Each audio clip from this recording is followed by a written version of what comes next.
Getting Ron Paul Supporters Re-Energized by Allan Stevo.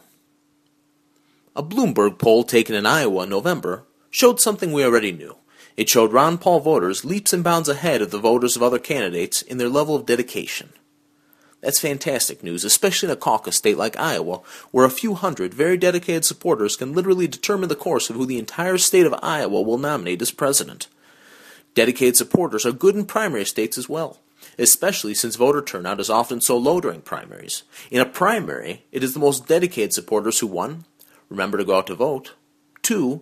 Bring friends to the polls with them, and 3. Get the word around to people in their social precincts. Those are the Diehard supporters. Diehard supporters working effectively win primaries. General elections are different. In general elections, there's a higher voter turnout, and inevitably, the diehards are left with less influence. If there are blizzards or torrential downpours on election day, that will be enough to reduce voter turnout in many places. My guess is that a torrential downpour will not stop you from casting a ballot for Ron Paul in the primaries. I know it won't stop me. This again is an example of how primaries tend to be won by diehard supporters. That's why it's important to activate the Ron Paul supporters you know. Chances are that up to this point, relatively few Ron Paul supporters that you know are getting out there and getting their friends to promise to vote for Ron Paul, having fundraisers for Ron Paul, assembling small teams of friends in favor of Ron Paul, or visiting their closest friends to talk about him. Once you get a Ron Paul supporter in action, you multiply your effort in favor of Ron Paul immediately.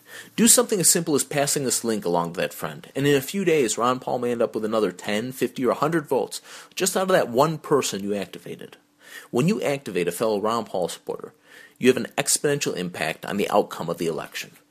Sending a link to this series to a fellow Ron Paul supporter and checking in with him for 3 minutes once a week can be a pretty effective use of time and money spent bolstering the efforts of the campaign.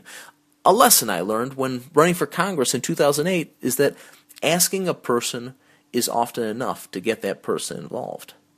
Asking a person is often enough to achieve great results.